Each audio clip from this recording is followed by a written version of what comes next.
വൈക്കം മഹാദേവ ക്ഷേത്രത്തിൽ 12 വർഷത്തിലൊരിക്കൽ നടക്കുന്ന കോടി അർച്ചനയും വടക്ക് പുറത്ത് പാട്ടും ദർശിക്കാൻ ഭക്തജനങ്ങളുടെ ഒഴുക്കാണ്. ഏപ്രിൽ 2-ന് തുടങ്ങിയ വടക്ക് പുറത്ത് പാട്ട് 13-ന് അവസാനിക്കും.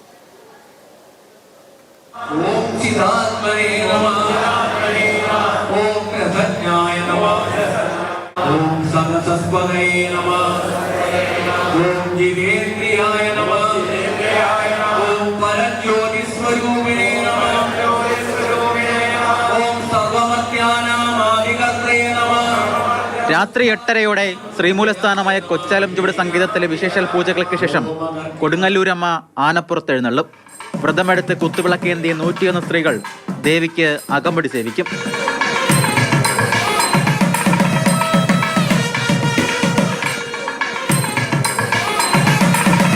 തുടർന്ന് ദേവനും ദേവിയും ക്ഷേത്രത്തിന് ചുറ്റും 3 തവണ പ്രദക്ഷിണം നടത്തും. ശേഷം വൈക്കത്തപ്പൻ ശ്രീകോവിലേക്കും ദേവി കളത്തിലേക്കും പ്രവേശിക്കും.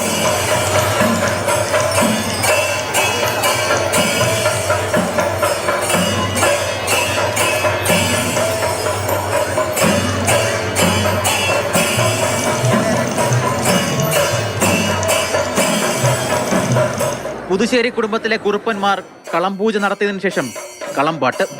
ക്ഷേത്രത്തിന്റെ വടക്ക് ഭാഗത്ത് നെടുമ്പുര കെട്ടി അതിനുള്ളിലെ മണ്ഡപത്തിലാണ് കളം വരയ്ക്കുന്നത്.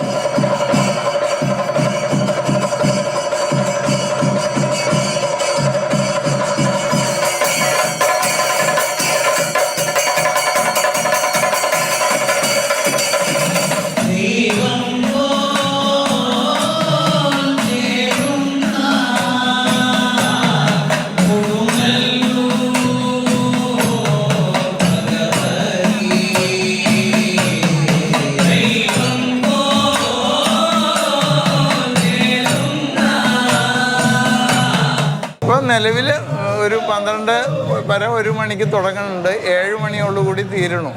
ഈ അങ്ങോട്ടങ്ങോട്ട് ചെല്ലുമ്പോൾ ഇച്ചിരി ദീർഘിക്കുന്നു. ഈ 4 ദിവസം അടുപ്പിച്ച് 16 കൈ. ഈ കൈയുടെ എണ്ണം കൂടുമ്പോൾ അതിനനുസരിച്ച് ചെറിയ ചെറിയ മാറ്റങ്ങൾ വരും. വടക്ക് പുറത്ത് പാട്ടിന്റെ ഐതിഹ്യം വൈക്കത്ത് വസൂരി പടർന്നതുമായി ബന്ധപ്പെട്ടതാണ്.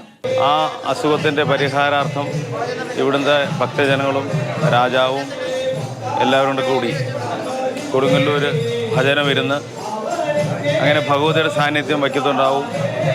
അതിനായിട്ട് 12 ദിവസം ഭഗവതിയുടെ കളം വൈക്കത്തെ വടക്കുപുറത്ത് എഴുതി പാട്ട് നടത്തിയാൽ ഈ അസുഖം അങ്ങനെ കാര്യങ്ങൾ മാറുമെന്നും ഒരു ചിന്താഗതി ഉണ്ടായി. അങ്ങനെയാണ് ഈ വടക്കുപുറത്ത് പാട്ടിൻ്റെ ഉത്ഭവം. കളമെഴുതിയ പൊടി ഭക്തർക്ക് പ്രസാദമായി നൽകും. രാത്രി 1 മണിയോടെ അന്നത്തെ ചടങ്ങുകൾ അവസാനിക്കും.